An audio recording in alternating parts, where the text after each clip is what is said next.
मजलिस रुकन असम्बली नामपल्ली जनाब मोहम्मद माजिद हुसैन ने आसिफ नगर कॉरपोरेटर मोहम्मद मूसा के हमरा कल आसिफ नगर डिवीजन में वाक़ मस्जिद वाला साबिरा नगर में नमाज जुमा अदा की। बादिज़ा उन्होंने आसिफ नगर में जारी तामीरी व तरक्याती कामों का जायजा लिया। AIMIM सदर जनाब बैरिस्टर असदुद्दीन अवैसी की हिदायत पर उन्होंने रविंद्र नगर में फॉगिंग के कामों का भी जायजा लिया। इस मौके पर इनके हमरा रविंद्र नगर के मजलिसी सदर मोहम्मद शफी और हाजी भी मौजूद थे।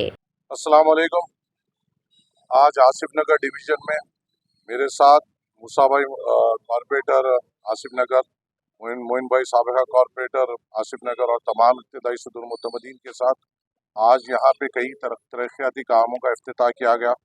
साबिर नगर में 60 लाख की लागत से जो नई सीवरेज लाइन डाली गई उसका इफ्तिताह किया गया।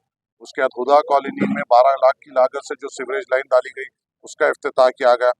सबील मस्जिद के पास जो 16 लाख की नई सीवरेज लाइन डाली गई उसका इफ्तिताह किया गया और यहाँ पर ओल्ड किशन नगर में करीबन जो 14 लाख की नई सीवरेज लाइन डाली गई उसका इफ्तिताह किया गया।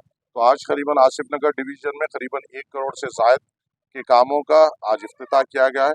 इंशाल्लाह इसके ये तरक्याती काम और जारी रहेंगे और इंशाल्लाह मजलिस इत्तेहादुल मुस्लिमीन पुरजोर कोशिश करेगी कि आसिफ नगर डिवीज़न के तमाम लोगों को अच्छे से अच्छे बेहतर सहूलत हम दे सकें। इंशाल्लाह बड़ी जल्द ही सिटी डायमंड फंक्शन हॉल के सामने जो सीवरेज का जो प्रॉब्लम एक ज़माने से उसका काम सबील मस्जिद का जैसा इख्तिताम पे आएगा उसके बाद फौरी तौर पे सिटी डायमंड जो सीवरेज का जो इशू है उसके ऊपर भी काम शुरू होगा और हम इंशाल्लाह पुरजोर कोशिश करेंगे कि उसका भी मसला जल्द से जल्द हम हल कर सकें। शुक्रिया, अस्सलाम वालेकुम।